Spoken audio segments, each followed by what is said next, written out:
राजस्थान का 15वीं विधानसभा सत्र सोमवार सुबह 11 बजे तक के लिए हुआ स्थगित। आज किसानों की संपूर्ण कर्ज माफी को लेकर हुआ हंगामा। सीएम ने कहा, मुद्दे का राजनीतिकरण न करे विपक्ष।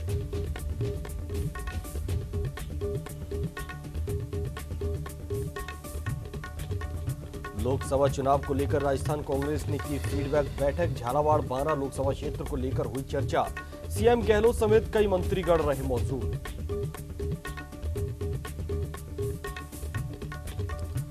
राजस्थान सरकार का बड़ा फैसला, बीपीएल एपीएल सभी परिवारों को मिलेगा 1 रुपए किलो गेहूं। फैसले से प्रदेश के 94 लाख परिवारों को मिलेगा लाभ। उप मुख्यमंत्री सचिन पायलट ने ट्वीट कर दी जानकारी।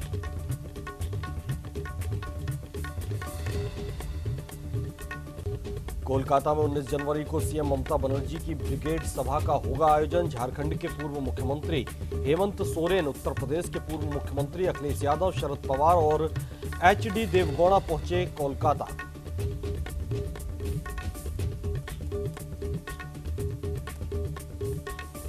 उत्तराखंड के सीएम त्रिवेंद्र सिंह रावत का कल रुड़की दौरा। नेहरू स्टेडियम में मुख्यमंत्री अटल आयुष्मान योजना का करेंगे उद्घाटन। विकास कार्यों की भी करेंगे घोषणा।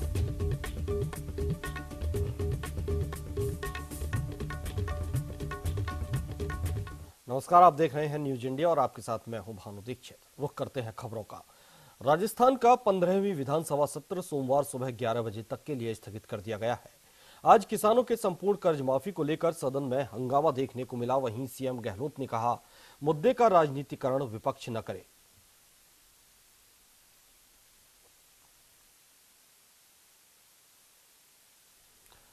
राजस्थान विधानसभा में बीजेपी के सदस्यों के हंगामे और नारेबाजी के बीच राज्यपाल कल्याण सिंह के अभिभाषण पर धन्यवाद प्रस्ताव पर बहस शुरू हुई।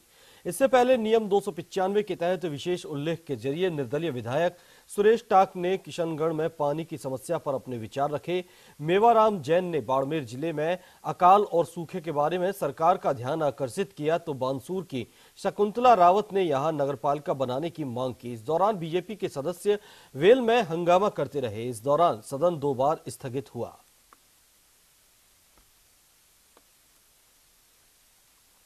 राजस्थान के डिप्टी सीएम सचिन पायलट ने ट्वीट कर जानकारी देते हुए कहा कि राजस्थान सरकार ने फैसला लिया है कि बीपीएल एपीएल सभी परिवारों को 1 रुपए किलो गेहूं मिलेगा। तो वहीं इससे पहले सिर्फ बीपीएल को ही ये 1 रुपए किलो गेहूं मिलता था। अब इस फैसले से प्रदेश के 94 लाख परिवारों को लाभ मिलेगा।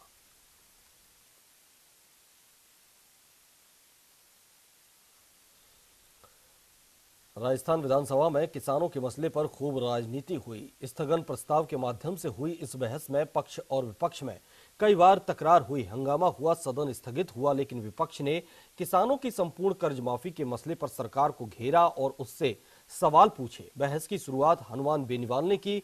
उन्होंने किसानों की संपूर्ण कर्ज माफी की मांग की। उन्होंने सरकार से सदन में संपूर्ण कर्ज माफी का प्रस्ताव पारित करवाकर केंद्र को भेजने की मांग की। इसके बाद विपक्ष के नेता गुलाब चंद कटारिया ने कांग्रेस के घोषणा पत्र में किसानों की कर्ज माफी के संबंध में किए गए वायदे और सरकारी आदेश पर सवाल उठाते हुए कहा कि 10 दिन में कर्ज माफी के वायदे को चुनावी वायदा बताया।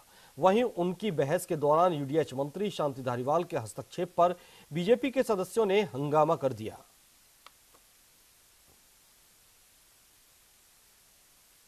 हनुमानगढ़ स्वास्थ्य विभाग ने अनूठी पहल शुरू की है, जहां पंजाब हरियाणा की सीमा से सटे हनुमानगढ़ में लंबे समय से नशे का जाल बिछा हुआ है और इसको रोकने के लिए स्वास्थ्य विभाग ने तंबाकू गुल्लक प्रोजेक्ट के नाम से एक मुहिम चलाई है, जिसमें विभाग के कर्मचारी स्कूल स्कूल जाकर बच्चों को समझाइश कर रहे हैं कि उनके घर और आसपास में नशा करने वाले सदस्यों को प्रेरित करेंगे।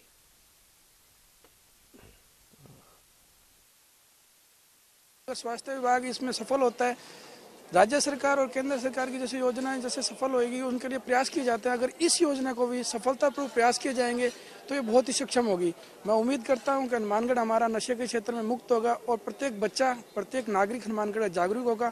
हम इस अभियान में तहे दिल से साथ देंगे। बच्चे को काफ़ी प्रभाव मिला, वो काफ़ी मतलब जागरूक हुए। उसमें से कई बच्चे खड़े हुए, उन्होंने प्रण लिया, प्रतिज्ञा ली और उन्होंने कहा कि हम अपने परिवार में बड़े जनों से निवेदन करेंगे कि तंबाकू छोड़ें और आस पड़ोस वालों से भी हम कहेंगे कि भी ये हमारे शरीर को नुकसान करता है, ये हमें नहीं सेवन करना चाहिए। इसका काफ़ी हमारी जागरूकता उन्होंने लाई बच्चों में। अपने बच्चे अपने परिवार के मामा, दादा, नाना, पापा से जिद करके उन गुल्लक के अंदर जितना भी वो तंबाकू यूज करते हैं उसका आधा पैसे, कि भाई आधे पैसे की आप तंबाकू आज कम खाओगे और आधे पैसे हमारे गुल्लक में डाल के जाओगे। उससे आदमी को जो तंबाकू खाता है उसको ये पता लगेगा कि मेरे तंबाकू खाने से मेरे शरीर को तो नुकसान हो रहा है, उसके साथ मेरे घर के ऊपर भी आर्थिक रूप से किस प्रकार से प्रभाव पड़ रहा है। हमारे परिवार वालों को और सबको कहा था कि तंबाकू छोड़ दो, क्योंकि तंबाकू में 4000 केमिकल्स होते हैं जिनसे अलग अलग प्रकार के कैंसर बनते हैं शरीर में, और वही पैसे बचा के गुल्लक में डालो ताकि इससे आगे काम भी आते हैं, और तंबाकू स्वास्थ्य के लिए हानिकारक है। राजधानी जयपुर में वाहन चोरी की बढ़ती वारदातों को लेकर पुलिस को बड़ी सफलता हाथ लगी है। शहर की प्रतापनगर थाना पुलिस ने कार्रवाई करते हुए 6 शातिर वाहन चोरों को गिरफ्तार किया है। पुलिस गिरफ्त में आए शातिर वाहन चोर सीताराम, शिव कुमार, भूपेंद्र कुमार, विनोद कुमार, रवि कुमार और फिरोज हैं। धौलपुर निवासी सीताराम इस गैंग का सरगना है जो शहर में आकर वाहन चोरी की वारदातों को अंजाम देता है। पुलिस ने इस वाहन चोर गिरोह से चोरी की 18 बाइकें भी बरामद की हैं।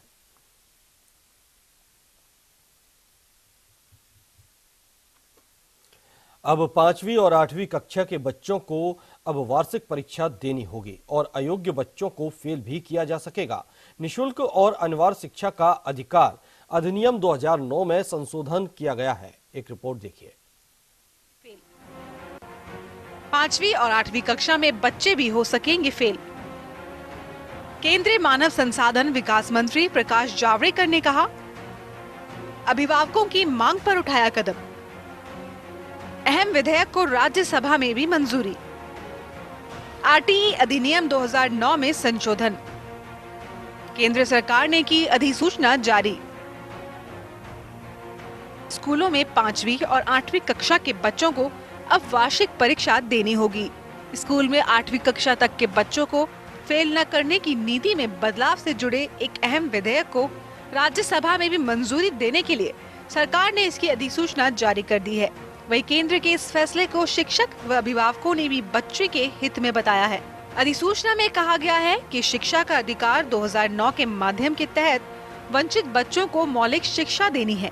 इसमें फेल या पास करने का प्रावधान नहीं होने से बच्चों की पढ़ाई पर इसका असर दिखने लगा था और प्राइमरी कक्षाओं में उनका बेस कमजोर हो गया था। इस कारण 9वीं में 50% से ज्यादा बच्चे फेल होने लगे थे और 10वीं के परिणाम पर भी इसका असर पड़ने लगा था। 4.5 साल निकल गए, लेकिन अब वो अमेंडमेंट लेके आए तो आज भारत सरकार का गजट नोटिफिकेशन जारी हुआ है जिसमें 5वीं और 8वीं के बच्चों को फेल कर सकेंगे। निश्चित रूप से इससे शिक्षक और बच्चों की अकाउंटेबिलिटी तय होगी। जब अकाउंटेबिलिटी तय होगी तो निश्चित रूप से रिजल्ट में सुधार आएगा। उन बच्चों को जो ज्ञान अर्जित कर रहे हैं तो उनका परीक्षण होगा, उनका मूल्यांकन होगा। अगर वो नहीं कर पाएंगे तो सप्लीमेंट्री भी 2 महीने के अंदर उनकी लेनी पड़ेगी, तो वो उस ज्ञान को अर्जित कर और उसका परीक्षा में वो उनका मूल्यांकन हो सकेगा। अगर वो मूल्यांकन में सफल होंगे तो उनको अगली क्लास में भेजा जा सकेगा। तो ये शिक्षकों की भी डिमांड थी और अभिभावकों की भी डिमांड थी कि बच्चों का मूल्यांकन हो और सबकी अकाउंटेबिलिटी तय हो जाएगी। बच्चे अगर ज़्यादा फेल होंगे तो शिक्षकों की अकाउंटेबिलिटी है, पेरेंट्स की भी अकाउंटेबिलिटी है। तो ये एक अच्छा प्रयास है, सराहनीय प्रयास है। प्रतिवर्ष परखा जाएगा तो उसमें अगर कोई कमी होगी तो वो समय रहते सुधार ली जाएगी। और जैसे अपन सोचते हैं ना कि शरीर पे कोई भी घाव हो जाता है, समय रहते अगर उसका इलाज कर लिया जाए तो वो बीमारी नहीं बनता। वरना वो बच्चा जो पहली क्लास में कमज़ोर है 8वीं क्लास तक लगातार पास होता जाएगा। 9th क्लास तक जब उसका एग्ज़ाम होगा तब उसको मालूम पड़ेगा कि मैंने मेरी ये कमज़ोरियाँ दूर नहीं करी। उसका परिणाम ये होता है कि 9th के बाद या तो बच्चे पढ़ाई छोड़ देते या फिर वो अवसाद में आकर उल्टे सीधे निर्णय करते, आत्महत्या जैसे या कोई भी ऐसे निर्णय करते हैं जिससे परिवारजनों को भी नुकसान होता है और उस बच्चों को भी नुकसान होता है। तो मैं समझता हूँ कि ये निर्णय लगेगा आपको। बाकी ये इनके बहुत भविष्य के साथ बहुत अच्छा निर्णय किया गया है। दरअसल निःशुल्क और अनिवार्य बाल शिक्षा के अधिकार विधेयक 2017 लोकसभा में पिछले साल ही पारित हो गया था। सरकार ने स्कूली शिक्षा की गुणवत्ता में सुधार के लिए इसे जरूरी बताया है। केंद्रीय मानव संसाधन विकास मंत्री प्रकाश जावड़ेकर की ओर से ये कदम अभिभावकों की मांग पर ही उठाया जाना बताया गया है। हालांकि संशोधन के तहत परीक्षा में फेल होने वाले बच्चों को पास होने का एक मौका और भी दिया जाएगा। इसके लिए मुख्य परीक्षा के 2 महीने के भीतर ही फिर परीक्षा ली जाएगी। वहीं सरकार की माने तो 25 राज्य इस पर सहमत हैं। सिर्फ आंध्र प्रदेश, तेलंगाना, ओडिशा और तमिलनाडु इसका विरोध कर रहे हैं। इसे देखते हुए विधेयक में केंद्र सरकार ने उनका फैसला उन पर ही छोड़ दिया है। बहरहाल सरकारी स्कूलों में अब वार्षिक परीक्षा देनी होगी, जिससे अब बच्चों की पढ़ाई को बेहतर बनाने की कोशिश सरकार की ओर से की जा रही है। न्यूज इंडिया के लिए जयपुर से मोनिका शर्मा की रिपोर्ट। बारां में छबड़ा थाना क्षेत्र के कुंडी गांव में एक युवक का शव मिलने से गांव में सनसनी फैल गई। मौके पर पहुंची छबड़ा पुलिस ने शव को अपने कब्जे में ले लिया। साथ ही पुलिस ने शव का पोस्टमार्टम कराकर परिजनों के सुपुर्द कर दिया। बता दें कि मृतक युवक कस्बे में मजदूरी का कार्य करता था।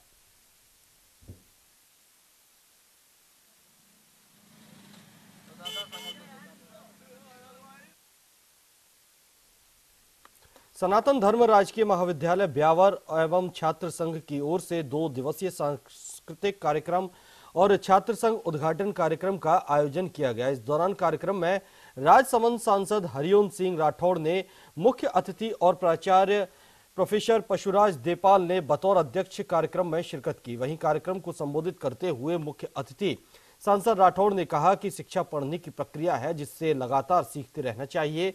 साथ ही उन्होंने उपस्थित विद्यार्थियों को जीवन में सीखने की कला को अपनाने के लिए प्रेरित किया। इस दौरान कई पदाधिकारी और सैकड़ों छात्र मौजूद रहे।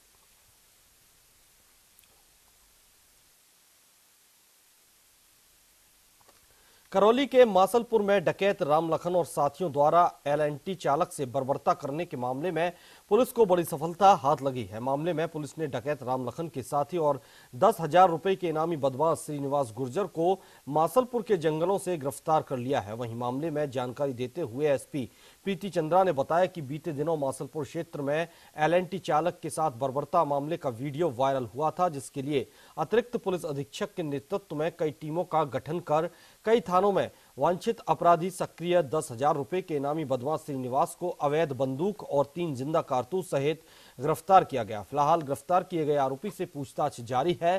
साथ ही मामले में फरार चल रहे अन्य आरोपियों को भी गिरफ्तार जल्द कर लिया जाएगा।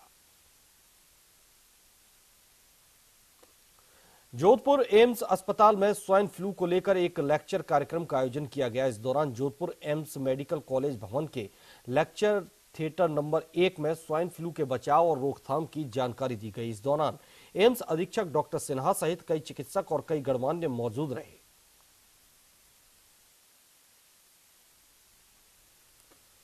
आदर्श नगर विधायक रफीक खान ने क्षेत्र में समस्याओं को लेकर कहा कि क्षेत्र में पिछली सरकार ने काम नहीं किए।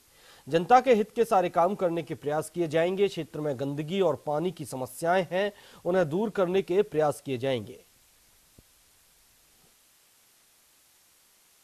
जब मैं इलाकों में गया तो इतनी खराब और इतनी बदहाल हालत, जवाहर नगर कच्ची बस्ती का इंसिडेंट मैं आपको बताऊं, मेरे लिए शॉकिंग था कि जब मैं जैसी बस्ती में एंटर किया 2-3 दिन के बाद में, तो एक जगह से हम पानी को क्रॉस कर रहे थे, तो गंदा पानी नालों में से ऊपर से आ रहा था और वहीं पीने के पानी की पाइपलाइन, उसी में से पाइपलाइन जा रही थी। ये हिंदुस्तान टाइम्स ने स्टोरी करी है, तो उसके अंदर से पीने के पानी की पाइपलाइन जा रही है और उसी से पानी सप्लाई हो रहा है और निरंतर 10 सालों से हो रहा है। मतलब भारतीय जनता पार्टी के प्रदेश अध्यक्ष रहे 6 साल तक, उनकी कॉन्स्टिट्यूंसी का ये हाल कि पानी की पाइपलाइन आज भी जा रही है वो वहीं से। और मेरे को बड़ी खुशी है कि मैंने पहला काम ये किया कि उन लोगों से बात की वाटर वर्क्स वालों से और ये तय किया कि इसको जल्दी से जल्दी, मैं 6 महीने का वादा करके आया हूँ उनको कि हम 6 महीने के अंदर अंदर इसको चेंज कराएंगे। भरतपुर में मुस्कान एनजीओ द्वारा लोगों को ट्रैफिक नियमों पर जानकारी दी गई। इस दौरान एनजीओ के सदस्यों ने हाथों में बैनर और तख्तियां लेकर वाहन चालकों को हेलमेट, सीट बेल्ट का महत्व बताया। आपको बता दें कि मुस्कान एनजीओ और ट्रैफिक पुलिस के सहयोग से चलाया गया इस अभियान को प्रदेश भर में चलाया जा रहा है। इसके माध्यम से लोगों को यातायात नियमों के प्रति जागरूक किया जा रहा है।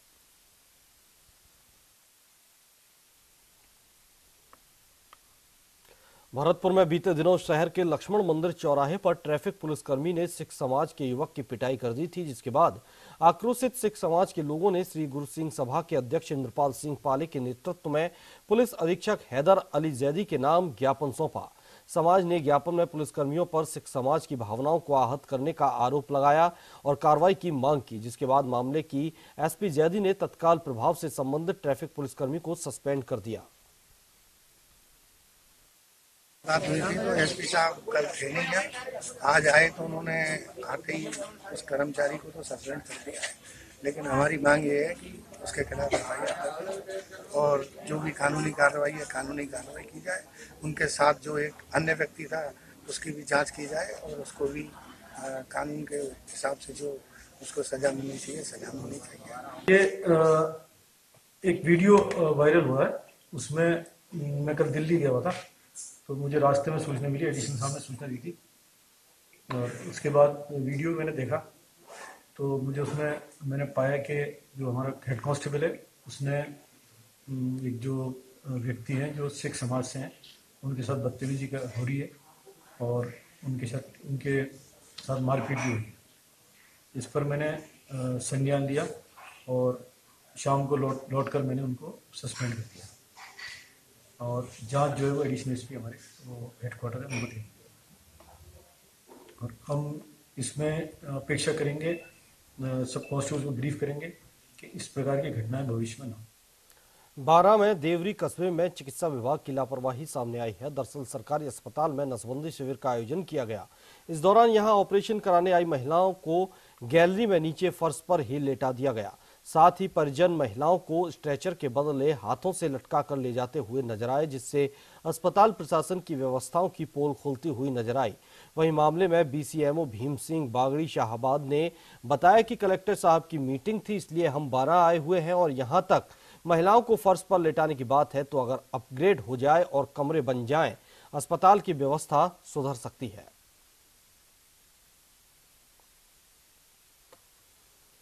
ममता बनर्जी की ओर से बुलाई गई 19 जनवरी की ब्रिगेड सभा में भाग लेने के लिए झारखंड के पूर्व मुख्यमंत्री हेमंत सोरेन और उत्तर प्रदेश के पूर्व मुख्यमंत्री अखिलेश यादव, शरद पवार और एचडी देवगौड़ा कोलकाता पहुंचे हैं।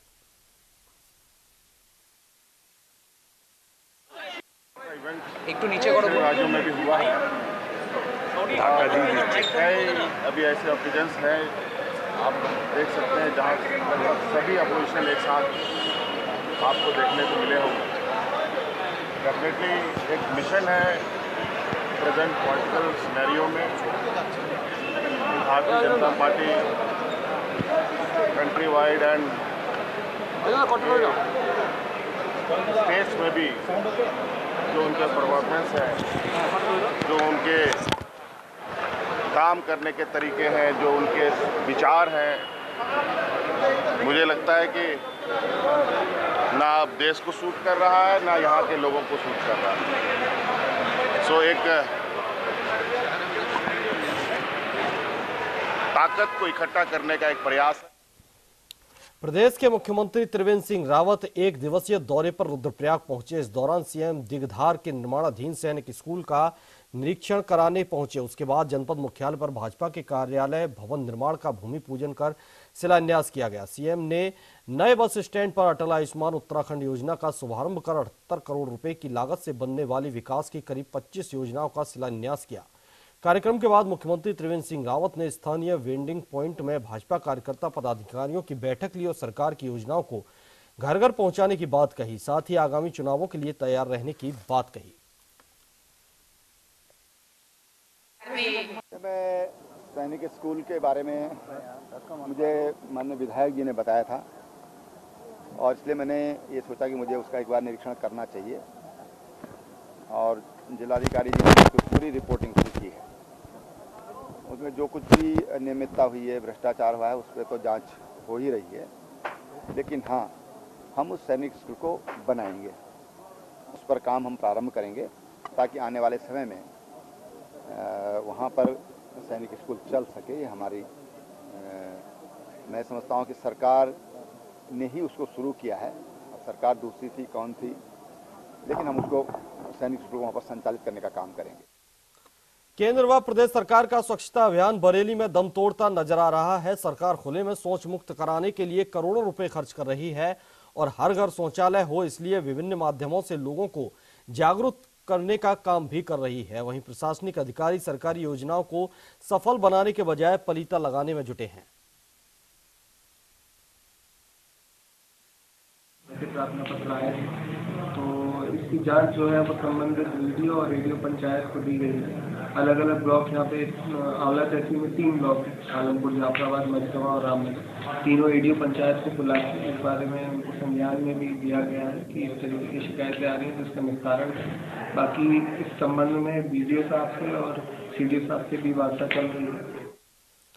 झबरेड़ा के बाद अब सूबे के मुखिया कल रुड़की पहुंचने वाले हैं, जिसको लेकर रुड़की के नेहरू स्टेडियम में आज से ही तैयारियां जोरों शोरों से शुरू कर दी गई हैं। रुड़की विधायक प्रदीप बत्रा तैयारियों का पूरा जायजा ले रहे हैं। उम्मीद जताई जा रही है कि कल दोपहर 12 बजे तक मुख्यमंत्री अटल आयुष्मान योजना का रुड़की में उद्घाटन करेंगे। तो वहीं विधायक को उम्मीद है कि और भी अनेकों योजनाओं और विकास कार्यों की घोषणाएं कल मुख्यमंत्री कर सकते हैं। विधायक प्रदीप बत्रा ने बताया कि कल रुड़की शहर के बीचों बीच बहने वाली गंग नहर का भी निरीक्षण करेंगे। सीएम के होने वाले प्रोग्राम को लेकर आज से ही प्रशासन और भाजपा कार्यकर्ताओं ने पूर्ण रूप से तैयारियां शुरू कर दी हैं। कल का दिन रुड़की के इतिहास में मैं समझता हूँ ऐतिहासिक दिन होगा। माननीय मुख्यमंत्री जी कल रुड़की आगमन है उनका, और जो सबसे बड़ी योजना उत्तराखंड में अब तक, और न सिर्फ उत्तराखंड में बल्कि पूरे देश में लागू हुई है, अटल आयुष्मान योजना, जिसके तहत सभी परिवारों को इसका लाभ मिल रहा है, उसका शिलान्यास माननीय मुख्यमंत्री जी रुड़की से करने जा रहे हैं। और यहाँ पर सभी लोगों के कार्ड बनेंगे, सभी लोगों को इसके बारे में जानकारी मिलेगी, और जो लोगों के मन में भ्रांति है वो सब भ्रांतियाँ मैं समझता हूँ कि यहाँ सभी विभाग मौजूद रहेंगे और भ्रांतियाँ दूर होंगी। जितने मेरी रुड़की के विकास कर रहे हैं वो सभी मैंने एजेंडे में रखे हैं, और जो रुड़की की मुख्य समस्याएं वो भी रखी गई हैं, और मुख्यमंत्री से बात हो चुकी है, सारी मुख्यमंत्री ने सभी सहमति दे दी है कि रुड़की के जितने विकास कार्य हैं सबको सहमति दी जाएगी, और जो मूल समस्याएं यहाँ की उनके बारे में अवगत करा दिया गया। और सबसे बड़ी बात है कि रुड़की जो गंग नहर है हमारा, रुड़की की जो एक शान है, उसका निरीक्षण सीएम साहब स्वयं करेंगे, और उसके लिए बड़ी घोषणा करेंगे कि रुड़की गंग नहर को डेवलप किया जाए, इसको पर्यटक स्थल के।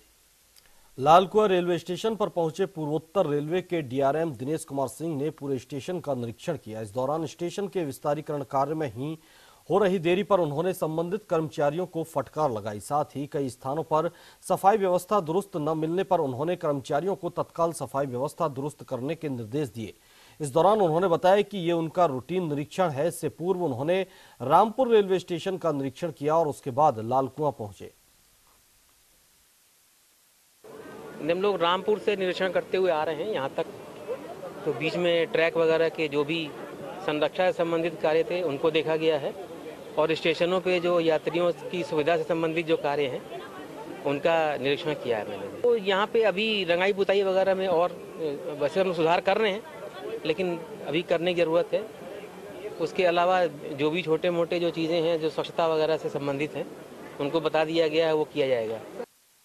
नैनीताल में प्रदेश के बहुचर्चित ME2 प्रकरण के मामले में भाजपा के पूर्व संगठन मंत्री संजय कुमार को नैनीताल हाईकोर्ट से बड़ी राहत मिली है। हाईकोर्ट के न्यायाधीश NS धानिक की एकल पीठ ने संजय की गिरफ्तारी पर अंतरिम रोक लगा दी है। साथ ही Me2 प्रकरण के मामले में राज्य सरकार को 4 सप्ताह में जवाब पेश करने के आदेश दिए हैं। आपको बता दें कि भाजपा के पूर्व प्रदेश संगठन महामंत्री संजय कुमार पर भाजपा प्रदेश कार्यालय में कार्यरत महिला ने यौन उत्पीड़न का मामला दर्ज करवाया था।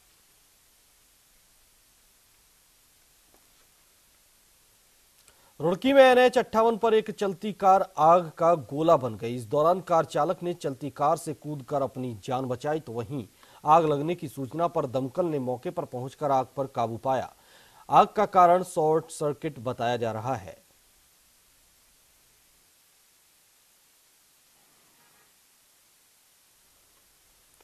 भीलवाड़ा में पंचमुखी धाम के पास बाड़े में रखी ज्वार और चारे में अज्ञात कारणों के चलते आग लग गई, जिसके कारण हजारों रुपए की ज्वार और चारा जलकर खाक हो गया। वहीं आग की सूचना पर मौके पर पहुंची दमकल ने आग पर काबू पाया। इस दौरान सिटी कोतवाली थाना पुलिस आग के कारणों का पता नहीं लगा पाई। फिलहाल मामले में जांच जारी है।